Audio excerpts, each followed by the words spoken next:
with the OzTIA, that's the Opportunity Zone Transparency and Extension and Information Act, they are going to eliminate and to grandfather in some of these older ones or some of the better ones that are out there. And when that happens, the governor of that state then gets to designate new zones based upon the 2020 census data that's a low-income census tract. And so if that legislation goes through, then there's going to be a process that happens.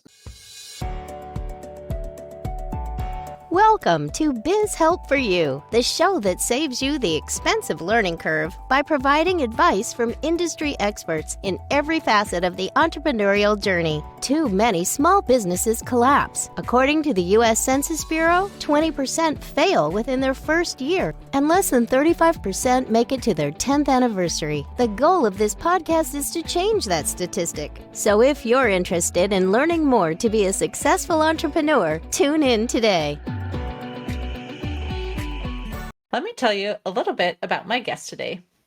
Ashley Tison is a national leader in opportunity zones, OZs, bringing his expertise on this unique economic development program to numerous platforms, including over 100 podcast appearances. Dedicated to helping business owners leverage the tax advantages of OZs, Ashley's goal is to empower others to build wealth while making a positive impact.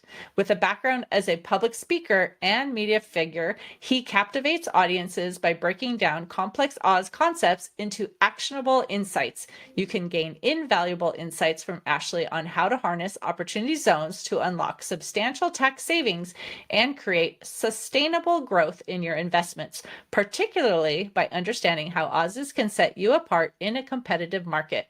So, Ashley, welcome to the show. Well, thank you. And I don't know who wrote that intro, but man, I need to hire them. I have an assistant who helps me. So we'd like to give, a little bit of the background on who you are so people know why they should listen.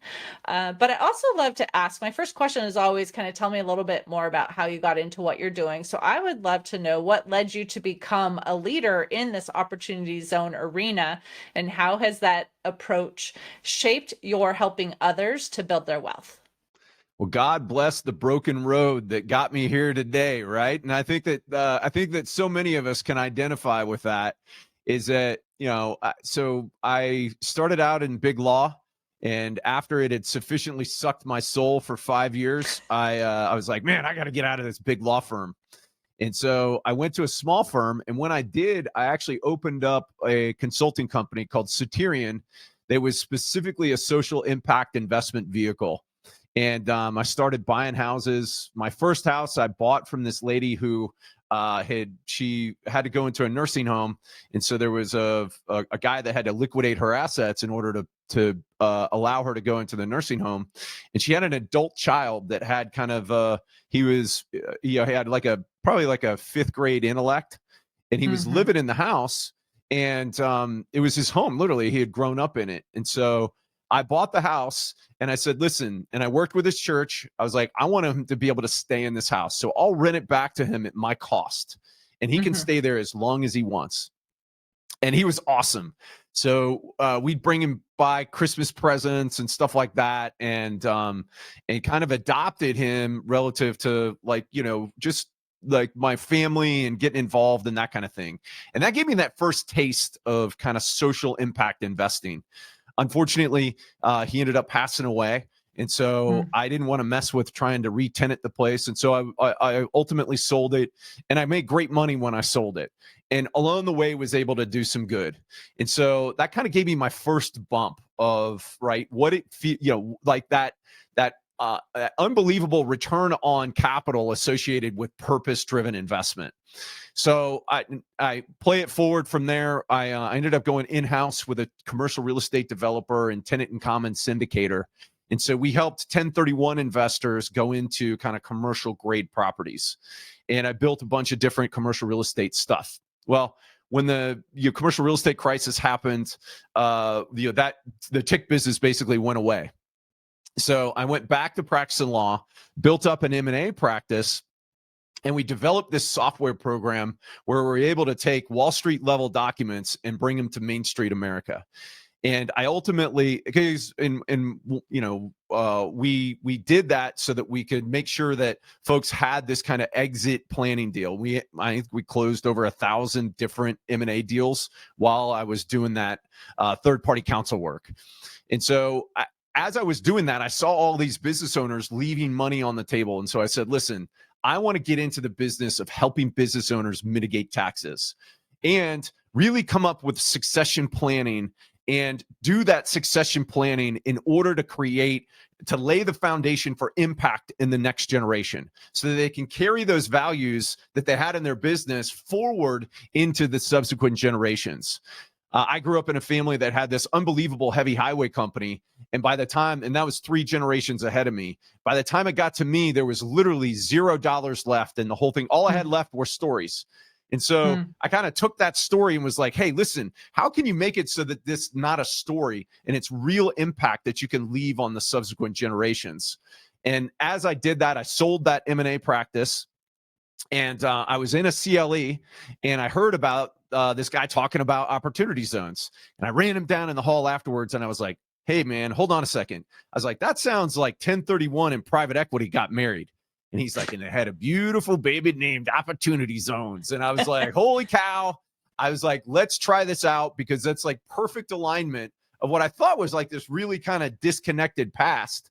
And so we popped up a website and in 2 weeks, we had 75 leads and like $80 million worth of capital looking for deals. So I was like, all right, we're on to something. We launched our own fund, right? So folks can invest with us.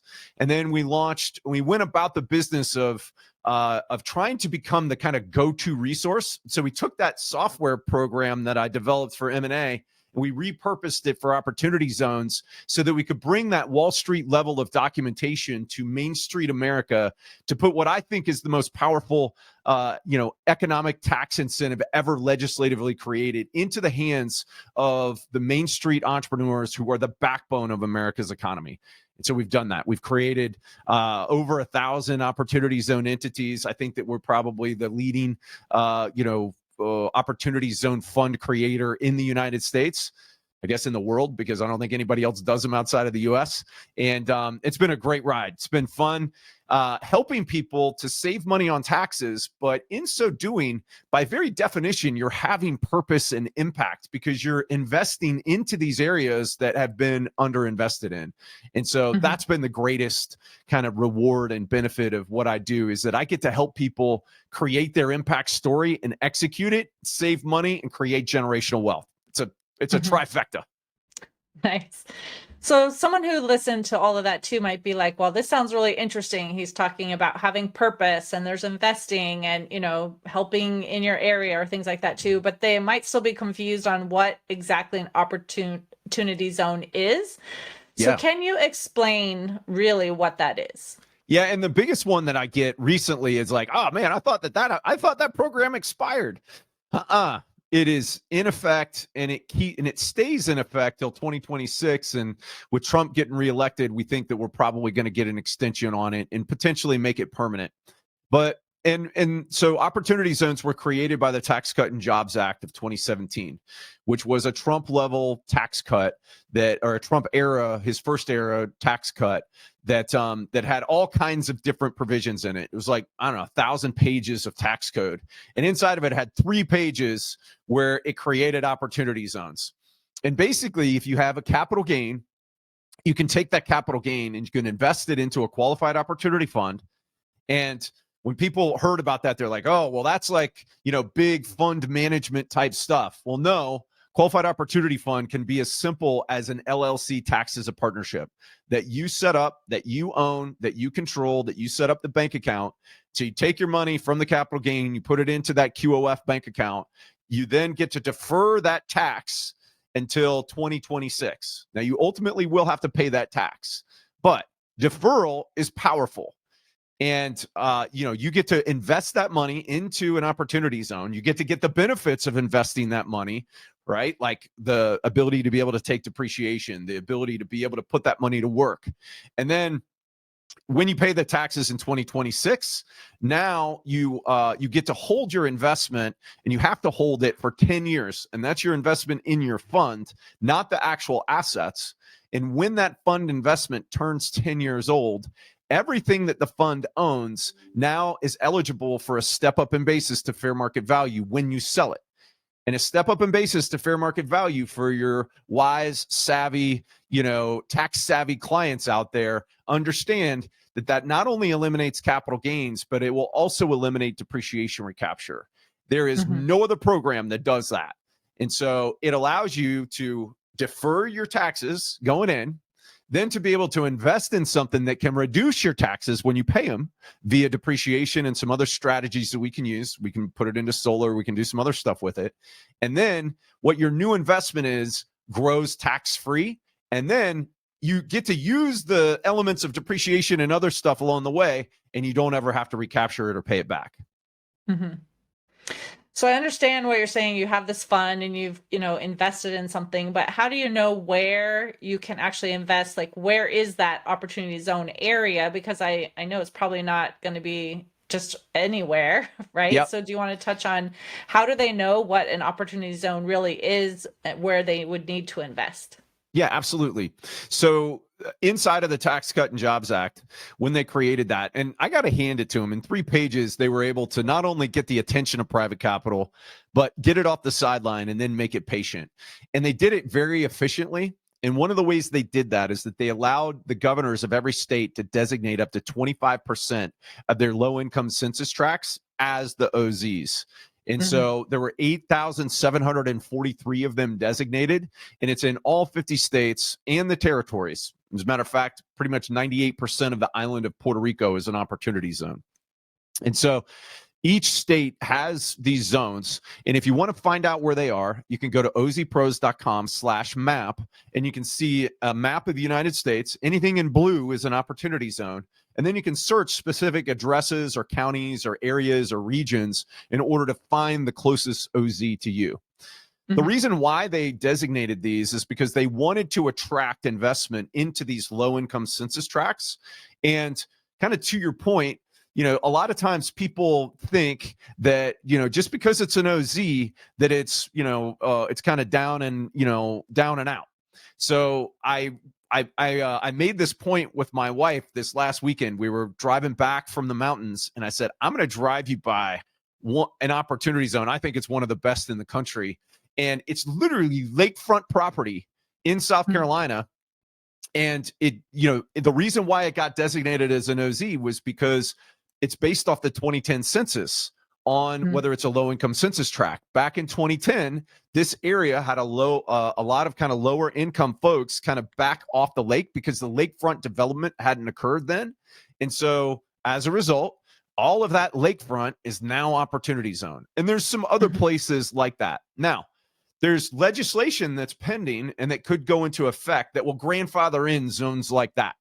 And so if you get your investment done now into those zones, you'll be grandfathered in, but they're going to eliminate any opportunity zone that is above 130% of kind of the mean poverty line.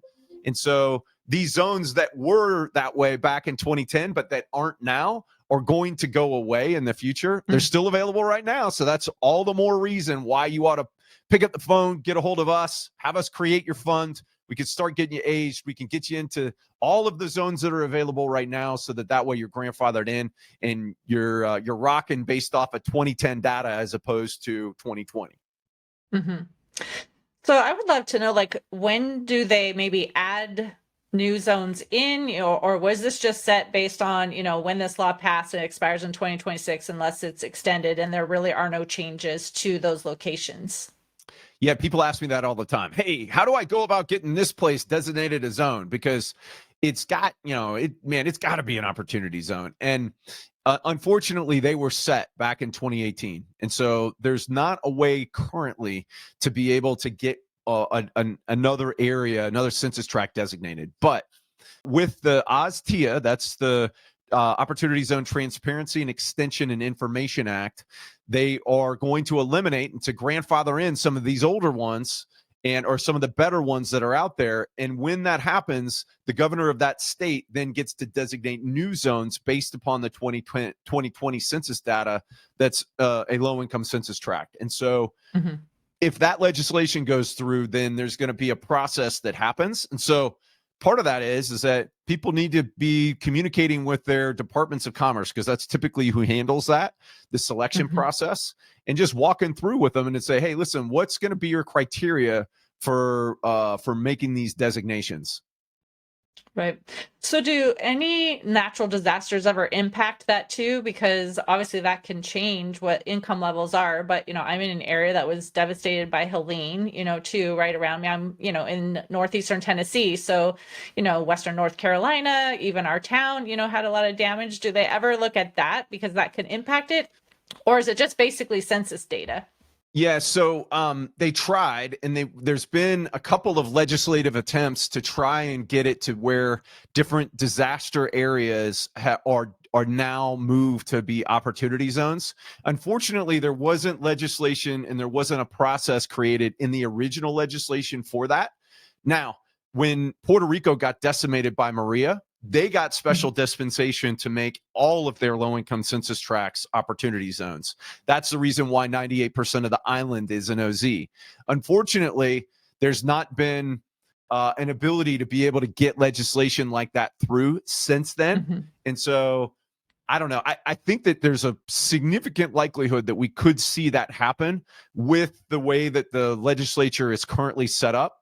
I was actually on a call yesterday where we were talking through what the likelihood of that is. And it kind of depends on how the Senate versus the House handle the budget reconciliation process, and whether it's going to be a one bill or two bill solution.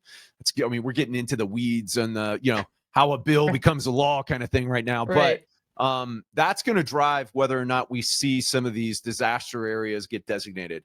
I certainly hope that happens. And that's one of the things that we have recommended and that we've asked for is an ability for, if something becomes a nationally declared disaster area, that we could designate that an OZ. The tough part about that is that it's like, okay, what happens if you have another COVID where you got to declare the whole United States a disaster area? So I think it'll have to be legislatively specific to the disaster. And I think that just because of timing, that we could see that happen for the Helene victims, which would be huge because of how much devastation has happened. I'm in Charlotte, and so we've done a bunch of stuff, and we've, volunteered a bunch up in Western North Carolina.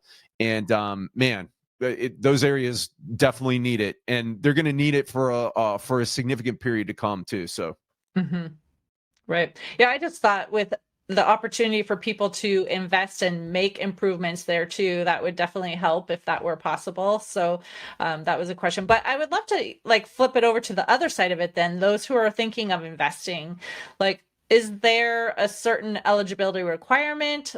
Are there, certain qualifications that they have to meet? Can you talk on that so people can understand if they can participate or not? Yeah, so if you're going to go into a professionally managed fund, and there's a bunch of those out there, I think that there's 5,000 or 6,000 of them that are out there in the United States. And if somebody's interested, we've got some great ones that we partner with that we can plug them in with. Typically, those funds are going to require that you be an accredited investor, which means that you earn more than $200,000 or that your net worth is over $1 million. So that is usually the exception for folks that want to go into a professionally managed fund. Now, if you want to create your own fund, there's no restriction. You could literally have $10 of capital gain and start your own fund. Now, it probably makes sense to have a little bit more than that. But people ask me all that time. They're like, hey, so what's the minimum capital gain that I need? And I like to point out to them, hey, guys, it's, that benefit of deferring that gain is nice. But the real benefit is what your new investment's going to do, because all of the appreciation of that new investment is going to come out tax-free. So it's not about the gain that you have now. It's about the gain that you're going to have in the future. And so if you think that something's going to grow, whether that's real estate or whether that's a business, and that's the great thing about OZs, is that you don't just have to invest into real estate. You can run your business as a qualified opportunity zone business, and that's a qualifying investment. And so if you're got the next Facebook, you're crazy not to put it in an opportunity zone and be able to get the benefit of the growth to come out to you tax free. And so that's kind of the focal point, is how much gain are you going to have into the future? And so literally you just have to have a capital gain, and you need to start your fund and the equity needs to be capital gain. And then if you need to loan additional money into it, you can do that. And so we regularly help people kind of go through these conversations. We help them strategically think about it. We then set up their fund for them, and their, both their QOF and their QOZB. And then we help them process through kind of the decision-making process, how they structure their deals, how they structure their business, how they handle compliance with it. We have a mastermind that helps those folks that meets every Tuesday, and we go through questions exactly along those lines, so that way people can get that answered in real time and proceed with confidence in, taking advantage of this very powerful tax incentive. So what are the requirements if someone is going to set up their own fund, right? They don't have the resources to go into one that's already professionally managed. Like, what type of paperwork, documentation, reporting, like any of that type of stuff would they have to do every year? Yeah. So what's funny is that, and it's the devil's in the details, right? So it's really not that complicated to set it up. It's literally an LLC taxed as a partnership.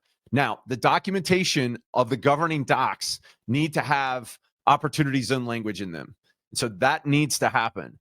But it's really not that complicated on the setup. And so accordingly, and typically we recommend that people have a 2-tiered structure. So you have a qualified opportunity fund, and then think about that as like a holding company. And then you have a qualified opportunity zone business, and that's like your operating company that's either going to operate your business or that's going to invest into real estate. And so that QOF is going to file a partnership tax return. It's going to file a 1065, and it's going to file Form 8996. That 8996 is literally 4 pages long. It's not that complicated. And, once again, there's devil in the details on that relative to kind of what you need to do, but that's what we help people with. We help them process through those details. We help experts, right? So we regularly get on the phone with CPAs. We got a number of them that are inside of our mastermind.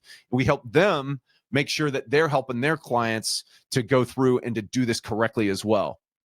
And so you're going to file the 1065 for the fund. You're going to file just a regular tax return for the QOZB. It doesn't actually file anything with the IRS. And then at the individual level, you're going to file Form 8949 and Form 8997. The greatest thing about the Opportunity Zone program is that you don't have to seek permission from anybody in order to do it. You don't have to go get permission from a CDFI. You don't have to go get allocation from some kind of governmental credit bank or anything like that. You just do it, and then you make sure that you have a good audit trail to back up what you're doing, and that you have all of these all this documentation correctly in order. And then, if you were to ultimately get audited down the road, you've got a nice little bundle that you give to your auditor, and you're like, okay, if you got any questions, let me know. Nice. So can you have a opportunity zone like in any area, even not just your state that you're in, but you could invest in any location? Yeah, absolutely. So, we've got an investment down in Puerto Rico. We got 4 hotels down there. We've got a waterfront. So this is our fund. We've got a waterfront project in Beaufort, South Carolina. Once again, as you can tell, I'm kind of a big fan of waterfront. And so we made a lead investment into a solar manufacturer that's located in Greenville, South Carolina. So we're not just, and so it's not just real estate. You can invest in operating companies, and that company's got the potential to be $1 billion company. And all of the growth of that company is going to come out tax-free.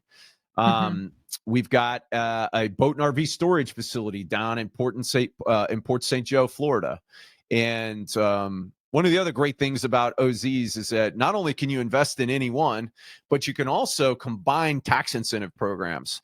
So we're putting solar on top of the boat and RV storage covers, right? So the awnings that we have, and we're able to bring in tax investors that need the solar credits as another means of kind of offsetting our construction costs. So it's a really flexible program in Trump's first administration, he had this thing called the Office of Opportunity and Revitalization Council, which was effectively kind of like an expediter for coordinating all of the different programs, and anything that was incentive based that had like a competition. You got award points and you got preference points for being inside of an opportunity zone. Scott Turner, who was the head of that, is now going to be the HUD secretary if he gets confirmed, which I'm pretty sure that he will. And I guarantee you that we're going to see something similar to that come out, where all of the cabinet secretaries are going to be required on anything that has preference points to give preference points for opportunity zones.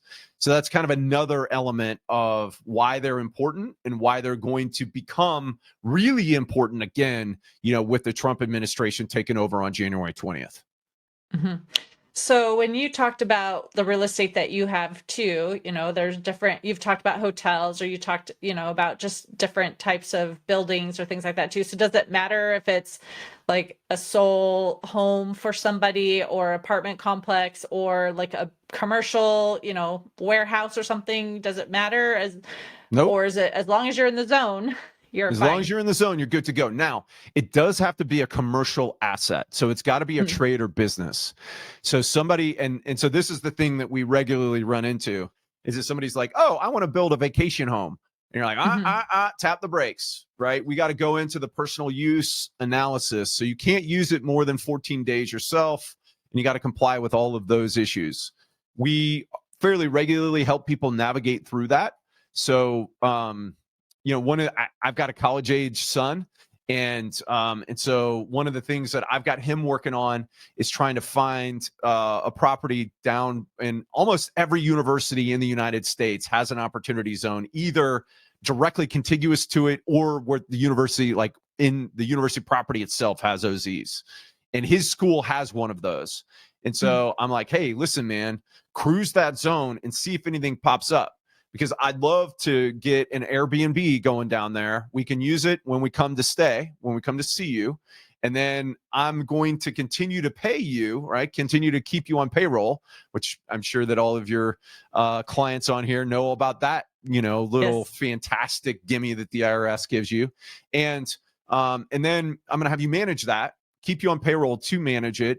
And then I'm able to write it off, right? So I can take the Airbnb, the short-term rental loophole, in order to be able to depreciate the whole thing. Now, there is a caveat inside of opportunity zones, is that because you're investing tax-deferred money into your fund, if you just do it with capital gains money, you are going to start with zero basis, because the IRS doesn't let you double dip. And so you have to have something that increases your outside basis. There's two ways to do that. It generates income, or you go and you get a loan. So I get a loan to fund that. Now all of a sudden I have basis, and I can use a cost segregation study to get bonus depreciation on that asset. And now I'm able to take that and offset it against my income that I earn as a consultant / attorney. Right. I guess my question, which you answered, I think, by what you said, was like, even if you're buying like a single family home, that's it's not totally that fine. You're living, it's a rental or something, but you can buy a single family home. It doesn't have to just be like a commercial warehouse or a hotel or apartment building or something like that. So that's correct. Now, the one caveat, right, is that, and this is, so they wanted to make sure that people don't just go and buy and camp on assets, is that you do have to substantially improve the asset. So if you buy something that's existing, so this is the challenge with the strategy on the short-term rental piece, is that if I buy something, I have to double the basis of the building itself within a 30-month period. And so if I buy a house and I pay $500,000 for it, and the house itself is worth $300,000, I've got to put $300,001 into it. And that could be a little bit difficult, right, in areas where prices for single family homes have kind of shot through the roof. It also makes it really difficult to do condos. And so there's no restriction technically. And as long as you put it in service and run it as a business, there's no restriction. But from a practical standpoint, it really makes condominiums tough to do. Yeah, that makes sense. Yeah. Well, unless you want to put gold-plated faucets in there, but they just typically don't pencil out when you're looking to cash flow. Add some diamond chandeliers or something. Exactly right. Those tend No, to I would walk say, away in short-term rentals, by the way. mhm. Yeah. Well, I know this has been very interesting. Like, I don't know if I've even had this topic ever on my show before, but even just going into all the details that you shared, very informative. So I appreciate, you're taking the time. But we are coming to the end of the time we have together today. So I wanted to ask, do you have an offer that you would like to extend to our listeners? And how can they contact you if they want more information? Absolutely. So we love to help your listeners, and we would love to be able to give them specials. And so we've got one. It's at ozpros.com/podcast. There's a number of things that we're going to have there. We're going to have further information about opportunity zones. We've got a masterclass that's available. And then we've also got discounted strategy calls. If somebody wants to get on the phone with me and they want to ask me directly, which a lot of times is the fastest way to kind of figuring out if their strategy is going to work. We've got that available at ozpros.com/podcast. And so if you want to learn more about us or get in touch with us, you go to ozpros.com. You can fill out a contact form, or you can go to our YouTube channel, and that's youtube.com/ozpros. We love to drive views on that. And I've got videos about all kinds of stuff, how to fill out those specific tax forms, how to set up your own fund if you want to do that. We've got videos where we show people how you can set up hunting assets and different kind of cool, businesses and projects that we like to go and participate in ourselves. We shot YouTube videos on that, which once again is a way that you can write off the trip, by the way. And then we've got that out there on YouTube. And so that's another way that folks can learn about opportunity zones. Perfect. Sounds like you have a lot of great resources that would be very informative. So, but thank you so much again for even just being here today, taking the time to really just educate us on what opportunity zones really are. I really appreciate it. Awesome, Candy. It's an honor and a privilege to be a guest on your show, and look forward to helping your clients out in whatever way we can. Perfect. And to the listener, if you enjoyed the topic and you want to hear additional information, you can find access to exclusive content in the show notes. Thank you for tuning in today. Would you please share this episode with those you know and leave a review on your favorite platform? And if you find our show informative, would you consider being a financial sponsor to help me continue my mission to educate business owners? A link is located in the episode description, and no amount is too small. I'd really appreciate your support. If you are interested in connecting with our guest and receiving the offer they had to share, a link to our resource page is in the show notes. Finally, if you have any bookkeeping or payroll needs, reach out to us at 310-534-5577 or contact@abandp.com. My team and I are eager to assist you. Until next time, have a great day. Thank you for listening to Biz Help for You. Please join your host, Candy Messer, again next time. Have a terrific day.